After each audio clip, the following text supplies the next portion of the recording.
Your Wi-Fi password has a 47-character mix of symbols, numbers, and your dog's birthday. Cute. Doesn't matter. Because hackers stopped guessing passwords years ago. Why crack a lock when you can just knock on the door and ask really nicely? Meet Fluxion, the tool that doesn't hack your Wi-Fi. It hacks you. No brute force, no GPU farm grinding for 3 weeks. Just a fake login page, and someone who really wants their Netflix back. This is the evil twin attack. And by the end of this video, you're never going to look at free public Wi-Fi the same way again. Important, this video is strictly for educational and authorized security testing purposes. Hey everyone, welcome back to Hacksoft. First, let's move over to our Kali Linux machine. Before we launch Fluxion, we're going to install a couple tools that we'll need during the setup. First, I'm going to update the package lists and install Git, along with Aircrack-ng. Aircrack-ng gives us the wireless tools we need for authorized Wi-Fi security testing. Once that's finished, we're going to download Fluxion from GitHub. I'm going to use Git to clone the Fluxion repository. I'm also leaving the repository link in the description so you can check it out there. In my case, Fluxion's already downloaded, so you're going to see a message saying the directory already exists. Once that's done, we're going to enter the Fluxion directory. I'll run cd Fluxion. Now we need to install and check the dependencies required by Fluxion. For that, I'll run /fluxion.sh-i.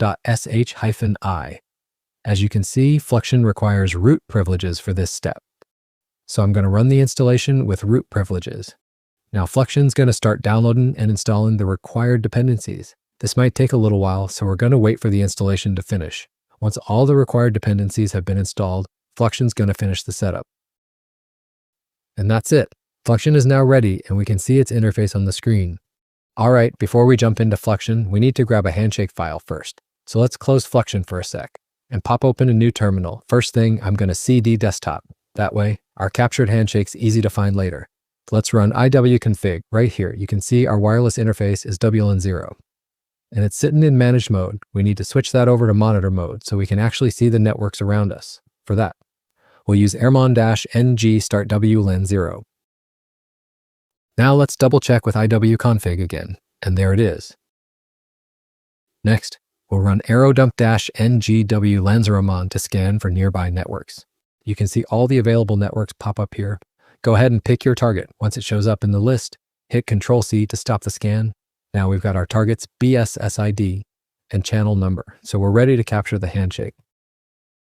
Head over to root and run aerodump-ng, then our target's BSSID, then the target channel, then our handshake file name, and finally our wireless interface. Before this actually grabs the handshake, we need to run a DOS attack on the target. That kicks connected devices off the network, and when they try to reconnect, that's our window to capture it. So, open up a new terminal and run sudo airplay-ng duth0. 0 means we're sending unlimited DOS packets. With the target BSSID, hit enter, and boom, the attack's running. Now flip back to our handshake terminal and just give it a sec. Once the device reconnects, we're capturing it live, and there we go. Aerodump-ng just confirmed we successfully grabbed the handshake. All right, we already got our handshake captured. Now let's jump back into Fluxion and put it to work. From the main menu, I'm going after our test access point, so I'll pick the wireless attack option. Fluxion gives us two paths here, captive portal or handshake snooper. Since we already grabbed our handshake earlier, we're going straight for the captive portal option. This is where we actually demonstrate the evil twin concept in action. So now we pick which channels to scan. I'm going to go with the option that covers both 2.4 and 5 gigahertz. No reason to leave anything off the table. Fluxion starts sweeping for nearby networks, and there it is, our test access point. I'll stop the scan right here. You can see all the details laid out. Network name, BSSID, channel, the works. I'll select our target from the list. Fluxion now asks which interface to use for target tracking. That's our monitor mode interface, WLAN0mon. I'll select that as option 1. Looks like Fluxion already has a saved config from a previous run. For this demo, I want a clean slate, so I'll reset it and start fresh. Now, authentication method. And here's an important flag. This step can knock real devices off a real network, so this is only ever going to get demonstrated against hardware and networks you own or are explicitly authorized to test. Full stop.